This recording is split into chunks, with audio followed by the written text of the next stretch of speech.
Hello YouTube, thank you for clicking on this video, and shout out to Big Daddy Algorithm for pimping it out to you. My name is Megan and welcome to my channel.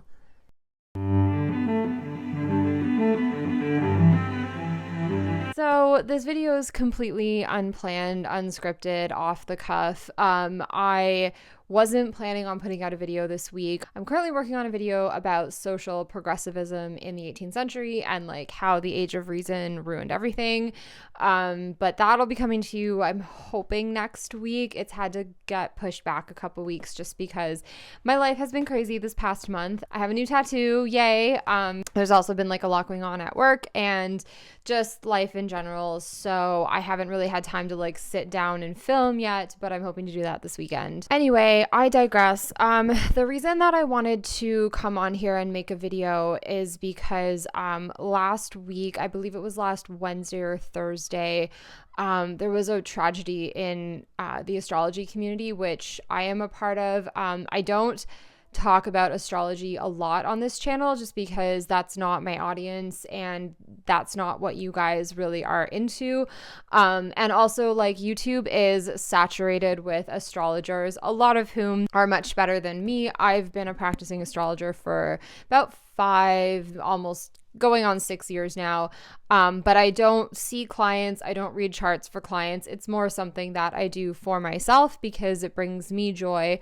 And it's something that I do that sort of helps me like deal with life. And it's a really integral part of my spiritual practice, which is not something that I tend to publicly talk about. It's more something that I tend to talk about with like people in the community that I know personally who are also into that sort of thing. So it's not something that I usually would like come on YouTube and discuss. But what happened last week does kind of touch on some things that are relevant to the things that I do talk about. And also just beyond that, I feel it would be like remiss of me to not at least mention it and to talk a little bit about this tragedy and what happened there. So basically, if you're not part of the community, you may not have heard, like, I don't think it made really any huge major news sources, but there was an astrologer by the name of Danielle Ayoka, and she had a pretty popular like TikTok channel that was dedicated to astrology, and she also had like a Reiki business on the side. So she was like big into the astrology / spiritual community. And then last week, right around the time of the eclipse, she committed murder and suicide. I'm not going to get into the details of what she did because I don't want to like inadvertently trigger anyone. And honestly, it just was like really tragic.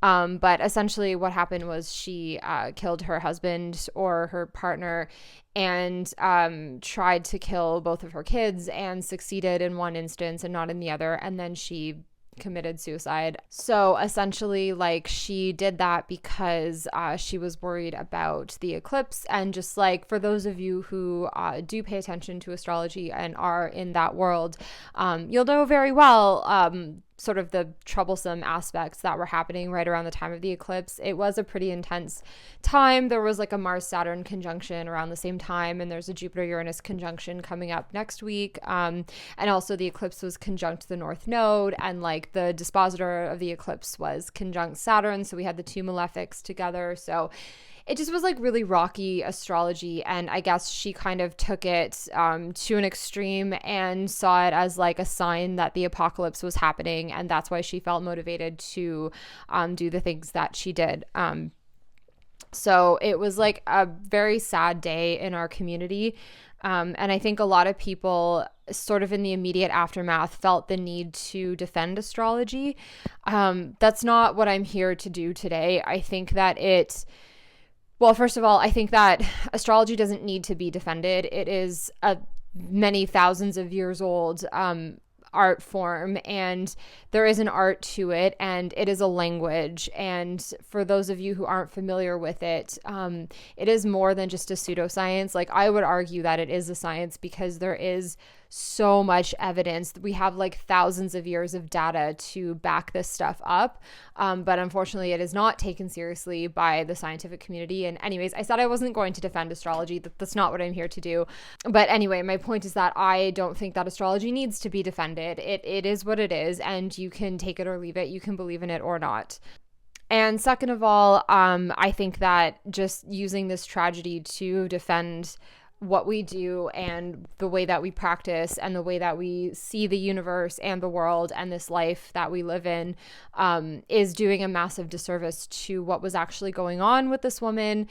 Obviously, I don't know. I'm not a therapist. I'm not a psychologist. I can't diagnose anybody. But what it looked like to me, and other people also have mentioned this, there have been videos by other astrologers who are much better than me on YouTube, and I will link to them below. Adam Ellenboss, who is an astrologer that I massively respect. I learned a lot of what I know about astrology from Adam Ellenboss.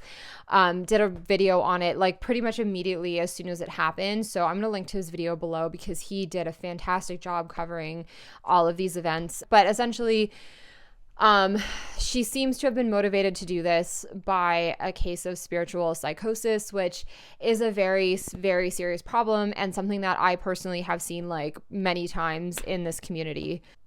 So I've been part of like the spiritual community for many years now. I have worked in this community. I have practiced astrology for clients before.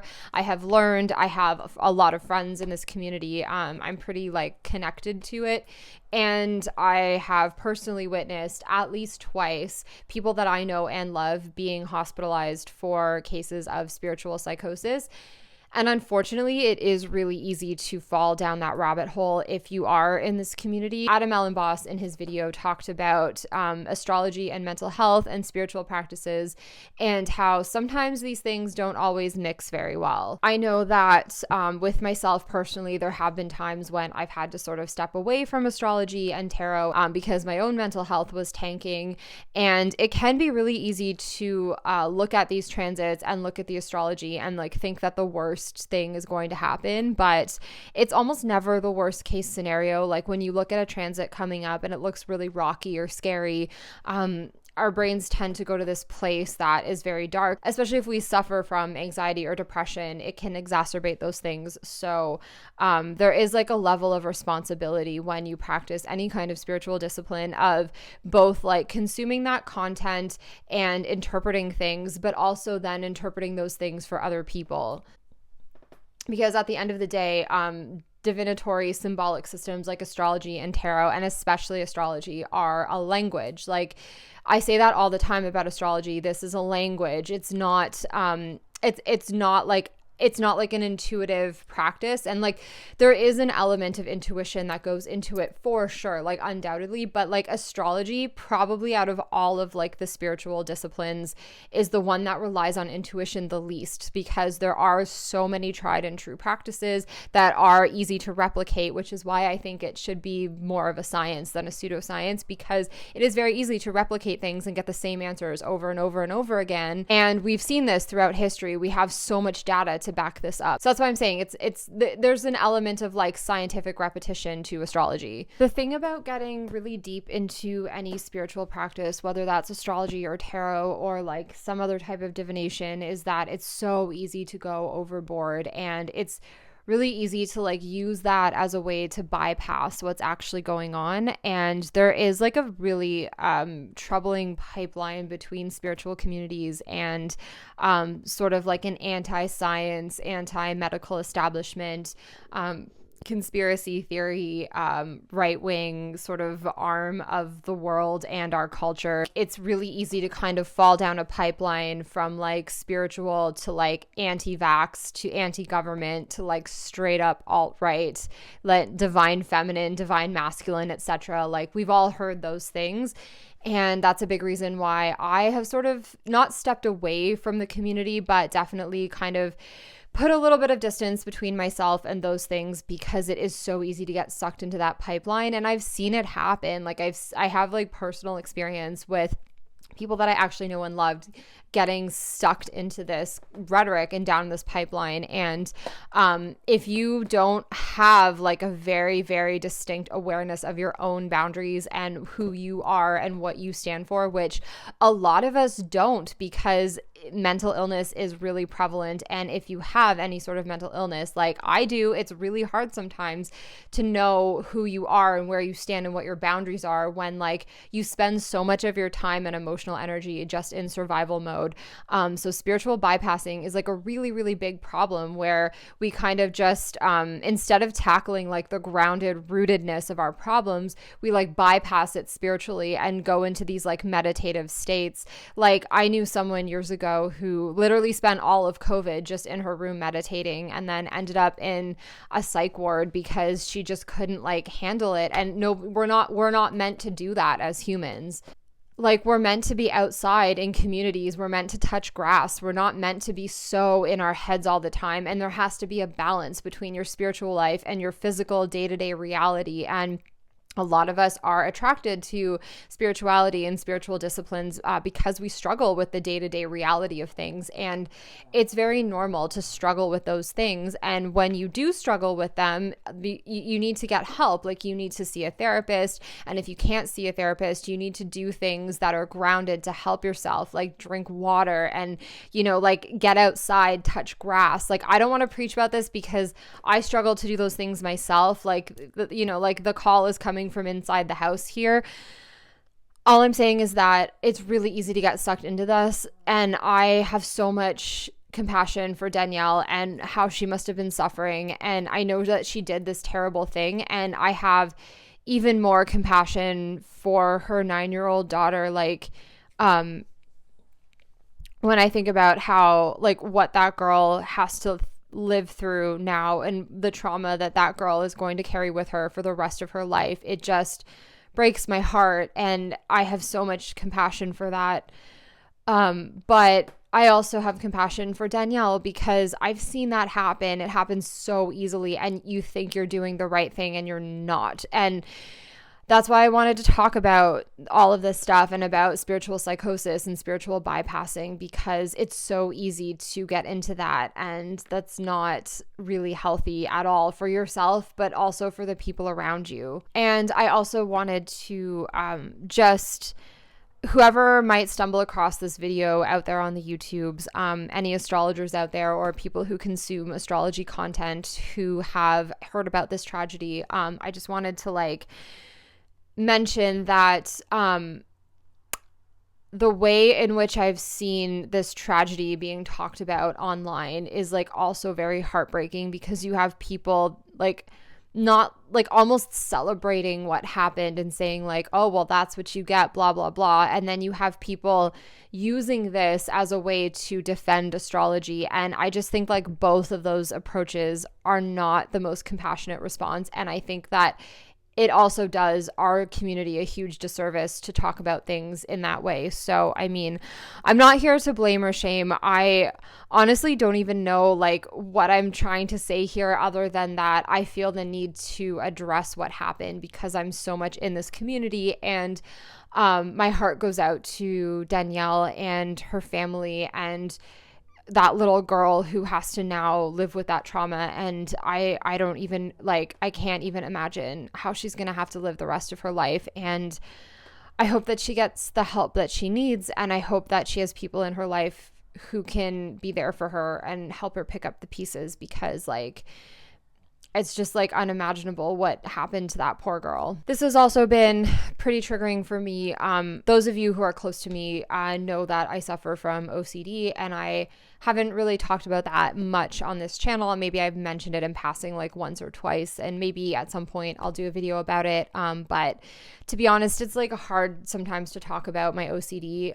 And I also I'm always really mindful about how I talk about it in public, because I don't want to inadvertently trigger anyone else who has OCD. So I try to like avoid talking about my OCD themes and the things that come up for me, because I don't want to like trigger someone else who might have those same OCD themes, because they're pretty common, unfortunately. But stuff like this really does like trigger my OCD quite badly. If any of you have heard about the trial of Chad Daybell that's going on right now, and Lori Vallow, who also unfortunately committed really heinous crimes because of spiritual psychosis and just like way too much involvement in spiritual communities and just distorted thinking, and they also did horrible things. So they're on trial right now, and like I had to stop watching because like I was following Lori Vallow's trial last year quite extensively, but I can't even watch Chad's because I'm so triggered by all of this stuff. It's been actually quite difficult for me the last couple of weeks, which is another reason why I haven't had a video come out in a while, just because like when I deal with OCD spikes, like sometimes it's all I can do just to get out of bed in the morning, much less like motivate myself to like script a video. And like obviously there's all the other things that I need to do in my life that are more pressing, like my actual job that pays my bills, and like, you know, like feeding myself and my dog, and like doing the dishes, and just like getting, you know, like showering, like all those like day-to-day things that you need to do. Like it's hard for me to do those things. I can do them, but it takes like all of my mental energy, and like some days I can't, like some days it's just debilitating and I can barely get out of bed. So that's been hard. Like the past couple of weeks I've been struggling with that, and like just other things going on in my life. But anyways, like I don't want to get too personal about any of that stuff, but all this to say that like it is really tough. And if you are feeling triggered by what happened, that's normal, and it means that you have empathy, and it means that you are able to take the perspective of other people, and I just don't want you to forget that. And I hope that you're taking really good care of yourself. And for those of you who are also in this community, for any other astrologers who might be watching this, I am so sorry that this happened to you, to us, to all of our community, and especially to Danielle's family. My heart goes out to everyone who was affected by this in big ways and in small ways. And I hope that we can all take this as a lesson to stay grounded, touch grass, get outside, talk to people who aren't in the community. You know, like read a book for fun that's not about astrology, and just know that like astrology isn't for everyone all the time. And sometimes if you're struggling with something, it might not be for you at that time. You know, maybe it is in general, but it's okay to take a break and step back from these things. Like the stars will still be there when you get back. That's the cool thing about them, right? They're always there. And it's okay to take a break when you're feeling overwhelmed, and when you don't have the rational, like mental capacity to look at things in like a balanced, objective way. Astrology has always been a refuge from other things in my life that may feel overwhelming. Whenever I feel sort of like emotionally overwhelmed by something, I tend to kind of look at a chart, and it reminds me that there's a universe out there that is bigger than me and my life and my problems, and bigger than all of us. And it reminds me that I am part of that universe, and I co-create that universe along with everybody else that's ever lived and every other thing that exists in this universe. And it reminds me that we are all connected and we are all part of it. And no matter where we go or what we do, even when we're gone, we're still part of this universe. And that is so important to me. And it reminds me of that. Sorry. So for me, that's what astrology means. It's a way for me to step outside my own life and just zoom way out and look at the bigger picture and be objective about things. Sometimes when bigger things happen and they seem really scary and overwhelming, I can look at a chart and be like, well, yeah, Mars and Saturn, the malefics are conjoining, you know, it's just, it's in the air, and it's a wave. Like these transits are like waves. They wash over us. And if you stand on the shore and you observe them for long enough, you observe that eventually the tides go out, the sea pulls away from you, and then it comes back, and then it pulls away, and then it comes back. And that's what these transits feel like. And for me, like being able to sort of stand on that shore metaphorically and watch the tides come in and out, and watch the planets do their dance with each other is a way for me to be more objective about what's going on in my life. But it took me a long time to get to that point. It took me a long time to stop catastrophizing whenever I saw a difficult thing in a chart. It took me a long time to realize that not the worst case scenario almost never happens. It does sometimes, but it's really rare. And the best case scenario almost never happens. Most of the time, like 99% of the time, it's somewhere in between, and all of these transits are archetypes, right? It's like a jewel, like what Adam Ellenboss says about turning the jewel of the archetype, looking at it from all different perspectives and seeing like what resonates, what makes the most sense. And that's where the intuitive part comes in, right? But the interpretation is pretty standard. That's what astrology is about. And that for me is the beauty in that objectivity. But learning to not catastrophize things, that's the kind of thing that comes with experience. And like I said at the beginning of this really rambly, unscripted video, I am like just barely 6 years into my astrology practice, and I only just am able to not catastrophize what's going on when I see things in a transit. And that's the thing that comes with experience. Like you have to live through a bunch of really difficult transits before you realize that it's almost never the worst case scenario.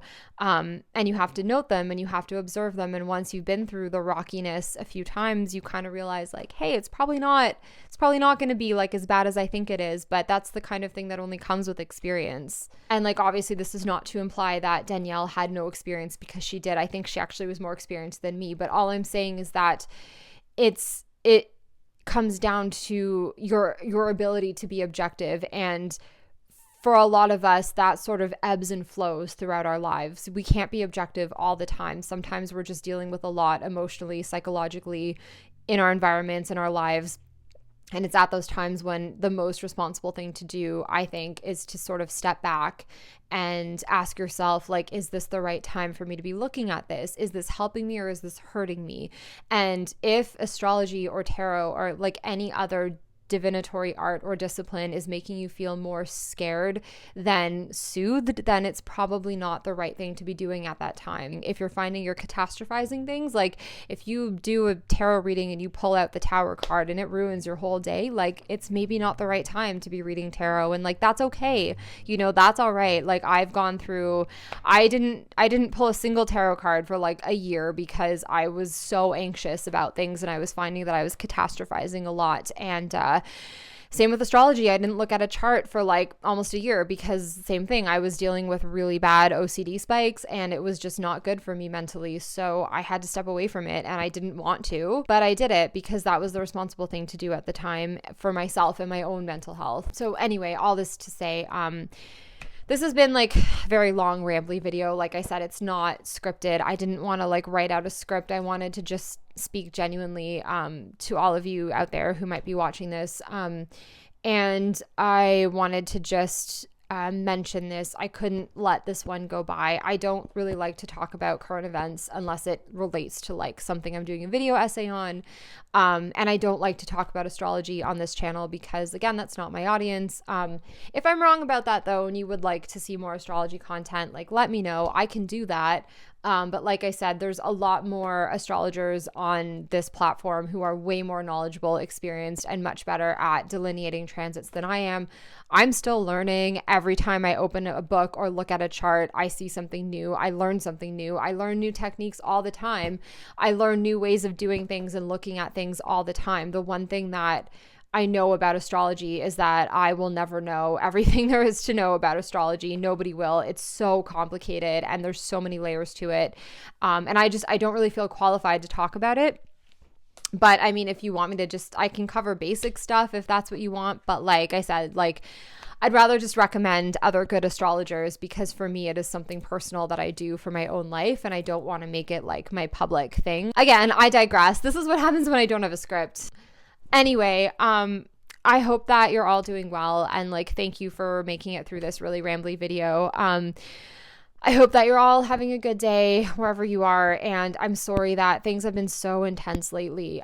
If you are watching this and you are into astrology and you are feeling that energy, like we're just coming off of that eclipse in Aries, we've got that pile up in Aries. We're just coming off the conjunction of the malefics in Pisces. We're coming up to that Jupiter-Uranus conjunction, which I'm hoping will be like a lot lighter and will just lighten things up a little bit. May is looking really good. So there is that. I'm definitely looking forward to the sun going into Taurus. That'll be a nice sort of change of pace, I think. And I'm also looking forward to that full moon in Scorpio at the end of the month, because that will be the first lunation in Scorpio where there isn't an eclipse, which is fantastic because those Scorpio Taurus eclipses were just absolutely murder on my natal chart. They were not fun. So yeah, there's a lot of good things coming up. So if you've been feeling the intensity lately, like just ride the wave, ride the tides, because the tide is moving back out. And if you're feeling like you've been drowned lately, like that water is moving away from the shore, and I think we're going to get a breather pretty soon. So hang in there, guys. And I love you and thank you for making it this far. And I will be back really soon with that video on queering the 18th century. So stay tuned for that. And I'll see you in the next one. Toodaloo.